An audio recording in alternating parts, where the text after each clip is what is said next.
Halo teman-teman, selamat datang di Asinkronus Ekonomika Pembangunan 2. Pada kesempatan kali ini, saya Fajri selaku instruktur akan menyampaikan tutorial latihan 1 soal nomor 2 terkait model Solo Growth Model dengan Effective Labor. Sebelumnya, Anda telah belajar tentang kiat-kiat atau ide dasar dari Solo Growth Model, di mana dia akan mengkritisi Harrod dan Tomar. Dalam perkembangannya, Solo Growth Model akan menggunakan 3 asumsi. Asumsi pertama adalah jika sesuatu pertumbuhan ekonomi itu didasarkan pada pertumbuhan penduduk, itu implikasinya seperti apa? Apakah modal yang digunakan akan semakin bertambah atau semakin berkurang? Yang kedua adalah apabila sekarang eh, terjadi efisiensi pada tenaga kerja, artinya ada effective labor, gitu ya. Apakah ada implikasi khusus ya terhadap pertumbuhan ekonomi itu sendiri. Nah, bagaimana kemudian kalau dikaitkan dengan technological progress? Nah, itu saya pikir Anda harus pahami itu lagi. Kemudian sesuatu yang penting juga di dalam analisis solo growth model adalah menentukan steady state-nya dan juga golden rule yang akan dihadapi dalam suatu perekonomian. Ya, nanti akan kita bahas satu persatu. Baik, diketahui fungsi produksi Y sama dengan K pangkat sepertiga L pangkat 2 per 3 dengan pertumbuhan penduduk N sebesar 5%, pertumbuhan teknologi efektif labor sebesar 1%, dan depresiasi sebesar 1% dalam perekonomian terbuka sederhana, misalnya konsumsi sama dengan 60, investasi sama dengan 25, government spending sama dengan 10, neto ekspor sama dengan 5, maka tentukan fungsi produksi per effective worker-nya.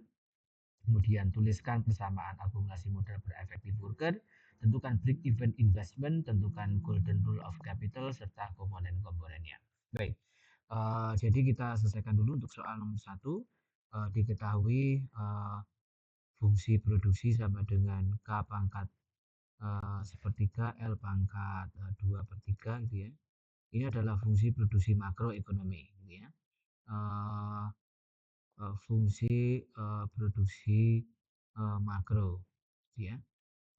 Kemudian efektif labor itu dilambangkan oleh L, itu tidak lain adalah efektif labor dikalikan dengan populasi. Artinya penduduk yang benar-benar terserap ke dalam pasar adalah mereka yang beneran bekerja dengan sungguh-sungguh. Maksudnya begitu. Jika yang terserap di dalam pasar itu adalah seluruh populasi, artinya kita mengasumsikan semua penduduk secara efektif itu berkontribusi terhadap pertumbuhan ekonomi. Nah, itu adalah asumsi pertama yang harus Anda pegang sebelum kita membahas tentang effective labor itu sendiri. Ya, jadi ini ada dua kondisi. Ya, baik. Yang pertama adalah kita modifikasi dulu, modifikasi. Modifikasinya adalah Y sama dengan K pangkat sepertiga L pangkat 2 per 3 gitu ya. Maka Y sama dengan Y per L ya, sama dengan K pangkat sepertiga L pangkat 2 per 3 per L. Seperti ini ya, semuanya kita bagi dengan L. Nah, setelah itu Anda bisa coba Y per L ini sama dengan K pangkat sepertiga L pangkat 2 per 3 dikurang 1 seperti ini, maka Y per L sama dengan K pangkat sepertiga L pangkat min 1 per 3. Maka Y per L itu sama dengan K pangkat sepertiga per L pangkat sepertiga. Jadi ini negatif turun ke bawah jadi positif. Baik, karena pangkatnya sama, Anda ingat sifat-sifat perpangkatan eksponensial ketika A per B pangkatnya N, maka setara dengan A per B pangkat N gitu ya. Berarti Y per L itu sama dengan K per L pangkatnya 1 per 3. Nah, Anda substitusikan L sama dengan EP. Nah, itu berarti di sini adalah Y per EP sama dengan K per EP. Pangkatnya adalah 1 per 3. Ya kan? Nah, EP-nya itu tidak lain adalah efektif labor gitu kan. Berapa? Nah, setelah itu Anda bisa ubah ini, maka menjadi Y cap itu sama dengan K cap pangkat 1 per 3. Nah, ini adalah fungsi produksi per effective worker-nya. Gitu ya. Ini jawabannya. Jadi, fungsi produksi per effective worker itu sama dengan Y sama dengan K pangkat sepertiga, cap, cap ini ya, kira-kira begitu. Nah, itu untuk soal nomor 1. Nah, sekarang soal nomor 2 ya. Tuliskan persamaan akumulasi modal per effective workernya berapa. Oke, jadi eh, akumulasi modal itu berarti persamaan akumulasi modal ya, berarti persamaan akumulasi modal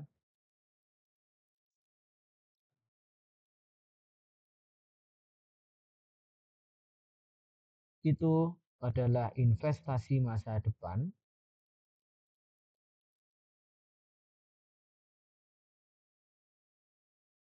sama dengan investasi dikurangi dengan depresiasi ditambah dengan tambahan investasi, ya kan? Tambahan investasi berarti investasi baru ya, investasi baru. Jadi ada dua investasi sini. Oke, nah Anda ingat bahwasanya investasi masa depan dilambangkan oleh modal masa depan itu adalah KT plus 1 seperti ini. Tidak lain adalah bukan hanya investasi masa depan ya. Jadi kalau diterminologikan ya, harusnya modal masa depan.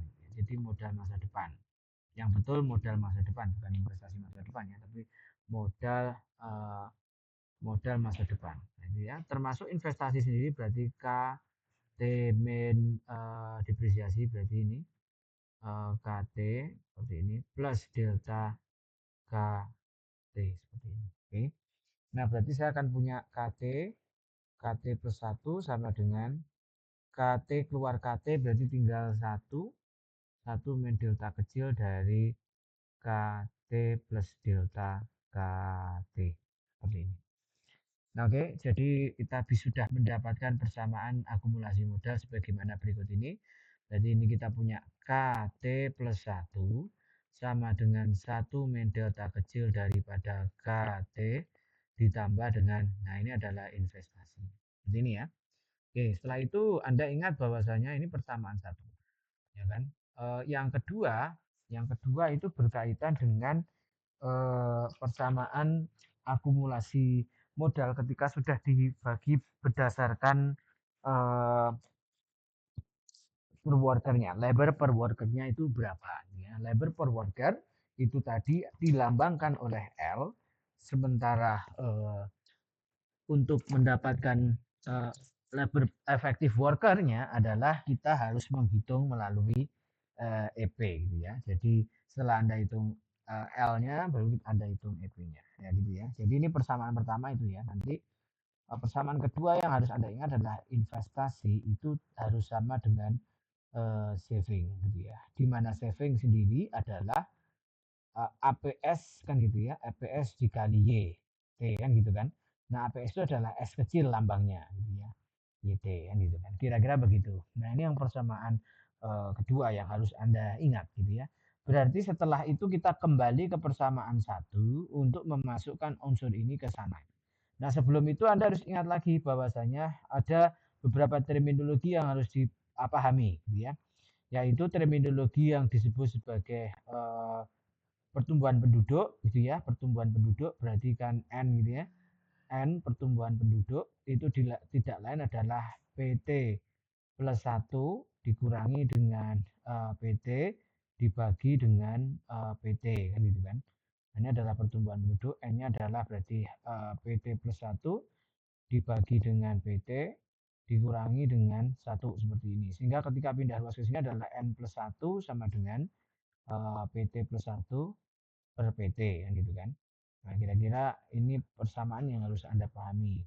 Kemudian yang keempat itu adalah berkaitan dengan pi ya. Pi itu tidak lain adalah ET plus 1 dikurangi dengan ET dibagi dengan ET plus 1. ET saja, sorry. Maka di sini juga sama prinsipnya, ET plus 1 dibagi dengan ET dikurangi dengan 1 gini ya, 1 pindah luas ke sana maka pi plus 1 sama dengan ET plus 1 per ET. Seperti ini gitu ya. Jadi ini yang persamaan-persamaan yang harus Anda pahami. Nah, selanjutnya kita kembali ke akumulasi modal bahwasanya eh, KT plus satu itu sama dengan 1 min delta kecil daripada KT ditambah dengan delta K tadi adalah IT gitu ya. IT dan tidak lain IT itu dirubah menjadi 1 min delta kecil ini KT ditambah S kecil YT gitu kan. Nah, oke sekarang kita bagi dengan LT seperti ini. Tujuannya untuk mengetahui berapa per workernya sekarang, efektif workernya berapa. KT plus 1 dibagi dengan LT sama dengan 1 min delta kecil KT per LT gitu kan. Ditambah dengan SYT per LT seperti ini. Nah, KT yang ada di sini KT plus 1 kan berbeda, notasinya berbeda ini karena masa depan. Nah, ini adalah sekarang. Nah, berarti kita harus mengada-adakan nilai masa depan untuk L. Jadi kita memperkirakan L-nya berapa. Nah, berarti kita hitung ini KT plus 1 dibagi dengan PT plus 1, sorry, LT plus 1, kan gitu kan. LT plus 1 yang di sini juga sama akan dikali dengan LT plus 1 per LT sendiri. Jadi ini akan kembali ke sini kalau ini misalnya dicoret-coret kan kembali lagi. Tapi tujuan saya tidak ingin mencoret ini, tapi ingin mengembalikan lagi. Satu delta kecil KT per LT seperti ini ditambah dengan S ya kan YT per LT seperti ini. Ya, kira-kira begitu. Nah, selanjutnya kalau sudah maka bisa kita kembalikan ke L itu persamaannya tidak lain adalah EP maka KT plus 1 per ET plus 1 dikali sorry PT plus 1 seperti ini dikali dengan sama juga ET plus 1 ya kan PT plus 1 seperti ini per ET dikali dengan PT. Sorry, PT sama dengan 1 min delta kecil daripada K. Ini berarti per ET ya. KT per ETPT kan gitu kan. Ini sebenarnya juga ada di video saya sebelumnya ya. Bagi kalian yang ingin menyimak secara rinci, nah ini boleh ET PT seperti ini. Jika kalian ingin menyekip ini ya silahkan aja.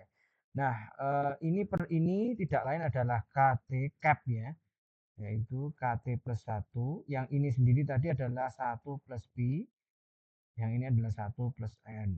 Sama dengan 1 delta kecil daripada K cap T saja ditambah dengan SY T seperti ini, cap gitu ya. Oke, sekarang kita punya steady state gitu ya.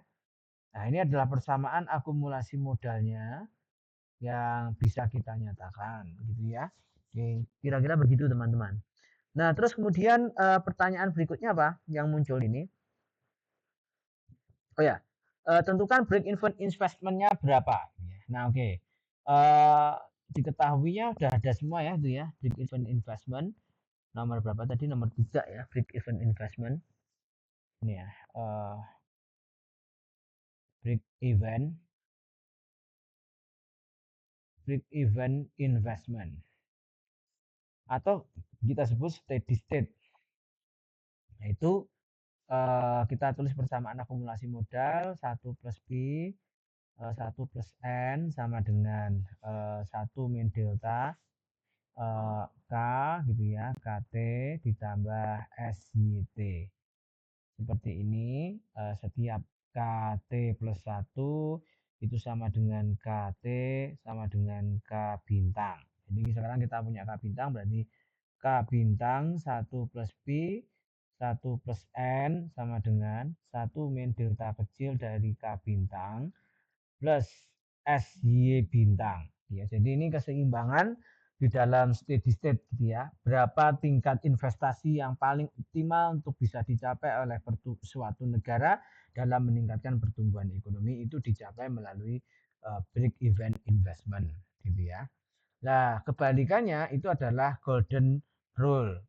Golden rule ya, betul ya. Golden rule itu berarti ingin memaksimumkan yang namanya consumption kan gitu kan. Nah, kira-kira begitu.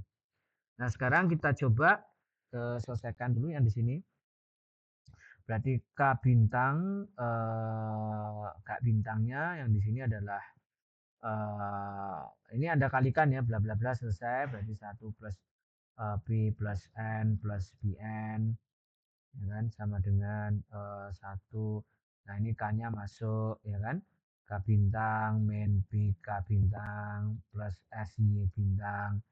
Nah, ini break even investmentnya berarti ini K bintang plus BK bintang plus NK bintang plus INK bintang sama dengan K bintang min SK bintang plus SY bintang.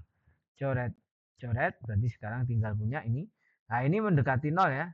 0 berarti khusus untuk perkalian ini mendekati karena perkalian antar desimal ya sehingga angkanya akan makin kecil lah intinya begitu. Semakin besar angkanya juga perkaliannya akan semakin kecil. Oke, sekarang kita punya PK bintang plus NK bintang dikurang ini menjadi plus ya, plus SK bintang sama dengan SY bintang ya. Dan di sini P plus N plus delta itu K bintang sama dengan SY bintang. Nah, ini adalah keseimbangan steady state-nya, steady state-nya. Nah, P-nya tadi berapa? Kita cek dulu di atas. P-nya itu berapa? P-nya di sini adalah Pi-nya adalah 1, 5 sama 1 ya. 1, 5, 1. 1 plus 5 plus 1. Persen, persen, persen. Dari Kak Bintang itu sama dengan SY bintang. Ya kan? Ya, Y sendiri apa? Y sendiri adalah K pangkat tadi setengah itu ya. Jadi S itu adalah K pangkat setengah. Sepertiga, sorry. S-nya kita cari berarti S ini kita ganti dengan K pangkat 1/3. Ini juga bintang otomatis. Nah, sekarang Anda hitung ini S-nya pindah ruas ke sini. Berarti 1% ditambah 5% berarti 7% ya. 7% itu berarti sama dengan 0,07 per S sama dengan K pangkat sepertiga dibagi K. Berarti di sini 0,07 per 5 sama dengan yang bawah tinggal berarti 1 per K pangkat 1/3 per 2/3 ya. 2/3. 2/3. Seperti ini ya. Jadi punya. Nah, S-nya ini bukan 5 ya, tapi ini dicari. S itu apa? S sama dengan APS. Average Propensity to Saving. Nah, S-nya Anda cari dulu. S besar itu adalah S sama dengan I ditambah NX dalam ekonomi terbuka. Nah, berarti di sini Anda cukup menambahkan investasi, sorry, ya. Anda cukup menambahkan investasi ditambah dengan yang namanya neto ekspor. Berarti 25 ditambah 5 ya, 25 tambah 5 itu adalah 30, 30 tambah 10 40, 40 tambah 100. Berarti 30/100 ya untuk ininya. Jadi untuk rasionya berarti Anda hitung dulu ini tadi S-nya S-nya itu sama dengan I-nya adalah 25 plus I-nya 5, maka S-nya sama dengan 100. Nah, yang kedua adalah Y, Y-nya adalah C plus I plus G plus NX ya, Y-nya sama dengan 60 plus 25 plus berapa lagi? 40 apa berapa ya? Cek dulu lupa tadi. Oke. 10 dan 5 ya, 10 sama 5. 10 ya kan? 5 seperti ini. Dan berarti sekarang punya Y sama dengan 100. Maka nomor 3 berarti kita bisa cari APS-nya atau S kecil. Itu tidak lain adalah S per Y sama dengan 100. Oh, ini kok 100? Ininya 30 ya. Jadi ini bukan 100 tapi 30. 30/100 ini coret aja ini. Angkanya berapa ini? 30 ya. Saya ngelindur itu. 0,03. Oke ya, berarti S-nya ketemu 0,03. Anda bisa substitusi ke sini. Berarti 0,07 dibagi 0,03 itu sama dengan 1 per K pangkat 1/3. Oke, sekarang kita kalikan ya. Nilainya berapa? Di situ berarti 0,07 dibagi 0,03. Nah, ini ketemu 2,3. Nah, tadi kan ini 2,33 sama dengan 1 per K pangkat 2, 2/3. Kayak gini ya. Nah, berarti saya bisa pindah luaskan ini ke sana dan ini ke sini. Berarti K pangkat 2/3 sama dengan 1/2,33. Jadi di sini eh, K-nya sama dengan untuk bisa pindah ke sana berarti kita kalikan dengan perpangkatan kebalikannya gitu kan. Jadi kan supaya ini menjadi hilang, ini kan berarti dikali 3/2, 3/2. Nah, berarti 1/2,33 dikali dengan dipangkatkan dengan 3/2. Gitu. Nah, sekarang kita hitung di sini. Berarti ini ya, oke, dipangkatkan 3/2. Nah, berarti capitalnya optimal di 3,564 gitu ya. 3,564 ya. Jadi ini nanti K-nya sama dengan 3,564. Nah, kira-kira begitu. Nah, selain K-nya kita bisa menentukan besaran investasi ya. Investasinya berapa? Investasinya berarti eh, investasinya I kecil berarti SY, SY kecil ya, SY kecil. Berarti investasinya sama dengan eh, berapa itu? S-nya tadi adalah 0,03 dikali dengan 3,564 dipangkatkan 1/3 gitu kan. Kira-kira begitu ya. Jadi saya punya persamaan ini lagi, berarti ini dipangkatkan dengan 1/3, ya kan? Kira-kira begitu.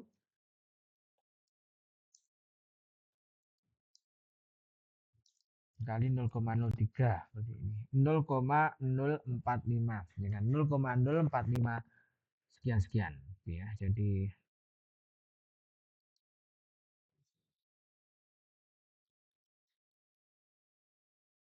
nah ini I-nya. I-nya. Sekarang kita cari saving konsumsinya gimana? Kalau consumption berarti kan Y min S kan gitu kan, atau Y sama dengan apa namanya? 1 min S kecil dikali dengan Y cap gitu. Nah, Y cap-nya tadi berapa? Y cap-nya tadi kalau nggak salah berapa ya tadi ya Y cap-nya? Kita cek lagi.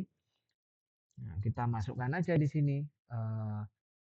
C sama dengan 1 min S-nya adalah 0,03 dikali dengan Y cap. Y cap-nya kita sedang cari ya tadi ya. Y cap-nya berarti sama dengan ini dipangkatkan dengan 1/3. 1/3 seperti ini. 1,523 sekian-sekian. Gitu ya. Berarti sekarang 1 dikurangi 0,03. 1 dikurangi 0,03 itu 0,97 ya. 0,97 berarti ini dikali dengan ini 1,481.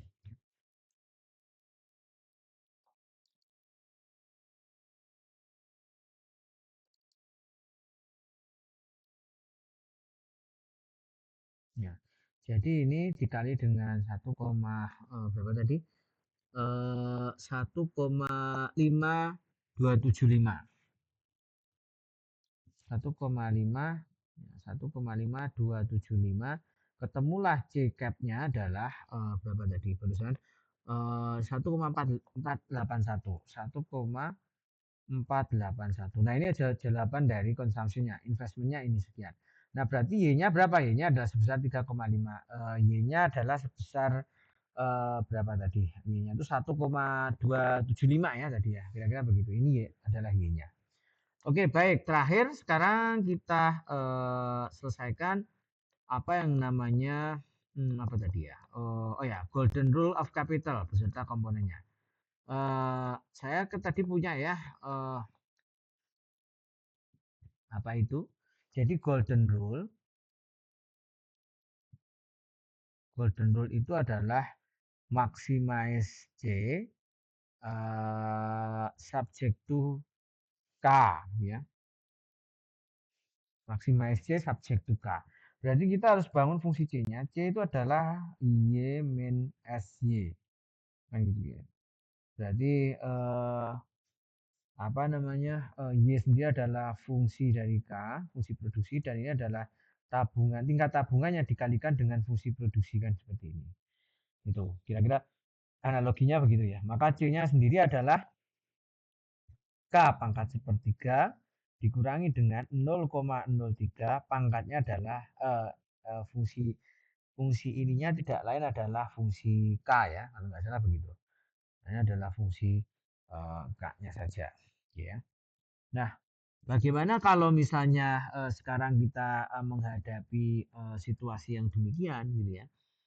Eh, apakah kita bisa memasukkan komponen yang benar-benar kita butuhkan gitu kan? Kira-kira begitu. Nah, jadi persamaan konsumsi itu tidak lain adalah K pangkat berapa tadi K pangkat sepertiga kan begitu ya. Saya tulis begini aja ya biar enjoy ya. Jadi 0,3 Y seperti ini kan gitu. Aslinya kan asal muasalnya begini. Nah, jadi si kalau kita turunkan ini berarti C aksen, kita memaksimumkan ini berarti C aksen atau DC per dok gitu kan. Jadi ya, kalau ini pakai K gitu ya, fungsi K. Nah, ini berarti kan K pangkat sepertiga gitu kan. Maka akan ketemu MPL MPL. Nah, supaya beda, maka kita akan gantinya bukan yang ini, tapi SFK ini secara ini kan steady state-nya ada di titik mana? Berarti ada di titik sebelahnya, yaitu tadi 1 plus B 1 plus N gitu ya, dari K sendiri kan gitu kan. Nah, sekarang kita turunkan DC per DK itu sendiri adalah 1/3 K pangkat min 2/3 min. Nah, ini turunan dari K berarti 1 plus B 1 plus N gitu kan. Nah, ini sekarang maksimum minimum berarti DC per DK itu sama dengan 0 kan gitu ya. Oke, berarti kita punya yang ada di sini adalah MPK, berarti sini MPK min 1 plus B 1 plus N itu sama dengan 0. Berarti MPK itu sama dengan 1 plus B 1 plus N, ya kan, kira-kira seperti ini. Nah, ini kalau apa namanya, kalau secara kasar tadi ya, oh ya sorry, yang ada di sini kan bukan 1 plus N 1 plus B aja ya, tapi ulangi ya. Jadi ini saya miss di sini pertama, saya ulangi. Missnya bukan ini ya, tapi ulangi. Nah, bukan 1 plus N 1 plus B ya, tadi apa ya, itu N ya. B ditambah N atau N ditambah B gitu ya, N ditambah B ditambah penyusutan gini ya, K ini ya. Tadi seperti ini harusnya kan. Oke, berarti sekarang tujuannya adalah DC per DK. Berarti sini adalah 1/3 K pangkat min 2/3 dikurangi dengan N plus B plus S. Nah, seperti ini sekarang jadinya. Oke, nah Anda bukan S tapi delta kecil, sorry. Nah, sekarang Anda samakan dengan 0 maksimum minimum berarti kita punya MPK min N plus B plus G. Sorry, bukan G tapi delta kecil itu sama dengan 0. Artinya adalah MPK sama dengan N plus B plus delta kecil. Kan gitu ya. Oke, sekarang Anda punya fungsi produksinya adalah K pangkat 1/3 Y-nya, maka Y aksennya adalah MPK itu sendiri. Berarti 1/3 K pangkat 2/3 minus. Berarti ini adalah 1/3 K pangkat 2/3. Sama dengan E-nya tadi adalah 5%, A-nya 1%, dan ini 1%. Gitu kan. Jadi 1/3 K 2/3 itu sama dengan 7%. Gitu kan. Nah, sekarang 7% mau saya pindah ke sini. Nah, berarti kan ya berarti di sini adalah 1/3 kali 7% sama dengan K pangkat 2/3. Oke, sekarang Kita hitung dulu untuk yang persentase tadi 0,03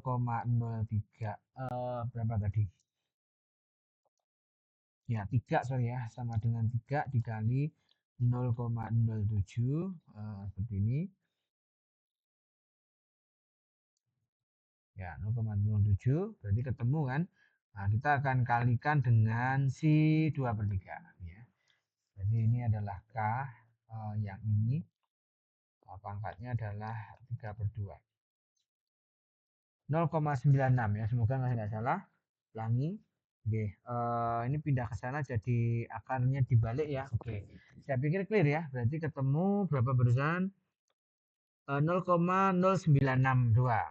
Jadi ketemu K-nya sama dengan K steady state itu ketemu di 0,0962. Sorry. 623. Oke ya. Nah, itu adalah K steady state-nya gitu ya.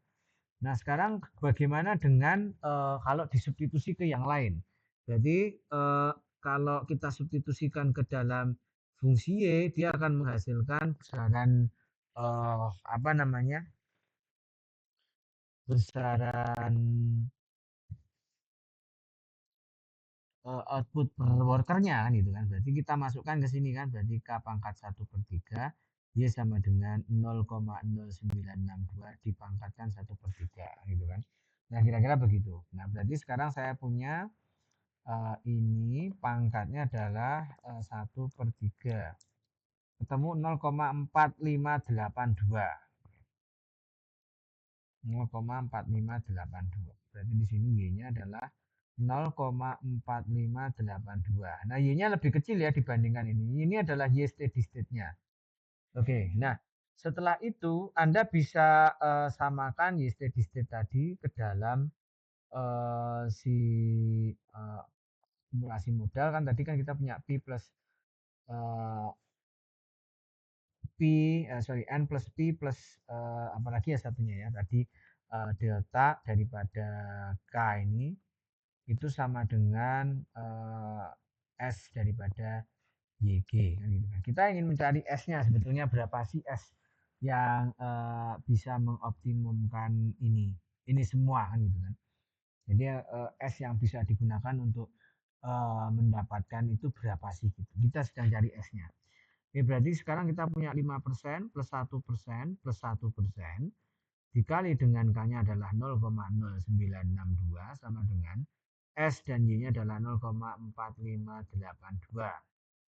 Ya, jadi tujuan kita nyari ini. Nah, ini kita pindah ke sana tinggal cari S-nya. Berarti 0,07 karena 7% dikali dengan 0,0962 dibagi dengan 0,4586 sama dengan S. Oke ya. Nah, berarti sekarang saya punya 0,07 dikali 0,0962 dibagi dengan 0,4586 0,4586 seperti ini. Nah, ini adalah tingkat tabungannya yaitu 0,014 ya. 14 sorry ya 0,014. Nah, ini tingkat tabungannya ya. Berarti 0,04 itu adalah S-nya. 0,014 itu besar S-nya. Nah, sekarang berapa konsumsinya? Gitu kan. Berapa investasinya? Nah, kalau investasi itu tidak lain adalah besarnya S dikali Y. Ya kan? Y kecil ya gitu ya, sorry, Y kecil. Ya kan? Investasi golden. Jadi sekarang kita punya I sama dengan 0,014 dikali dengan 0,4582. 4582. Seperti ini ya. Nah, sekarang kita cari ini berapa kalau saving kalau investmentnya kalau misalnya ketemu ini. Nah, 0,006292. 0,0067,29. Ya kan? Berarti ini adalah 0,00 berapa tadi? 0,006729. Ya, kira-kira begini. Nah, sekarang consumption golden. Berarti C sama dengan 1 min S dikali dengan Y kecil. Nah, berarti C-nya sama dengan 0, berarti 1 dikurangi 0,014 dikali dengan 0,4582 gitu kan. Kira-kira begitu. Nah, kita bisa cari 4582. Oke ya. Berarti kita punya eh, 1 min 0,014 gitu ya. 1 min ini ketemu ini berarti ini dikali dengan 4582 0,45159 0,45 ya kan. Berarti C-nya adalah 0,45129. Coba Anda amati, konsumsinya jauh lebih besar dibandingkan dengan investasinya itu sendiri. Dan kalau kita bandingkan dengan sebelumnya itu jauh sekali. Nah, artinya apa? Artinya dengan menggunakan golden rule kita bisa memaksimumkan konsumsi meskipun kapital yang kita gunakan senilai tertentu dan hanya optimal di nilai tertentu saja. Nah, kira-kira itu teman-teman untuk tutorial soal latihan 1 nomor 2. Kita lanjutkan pada kesempatan yang lain. Terima kasih.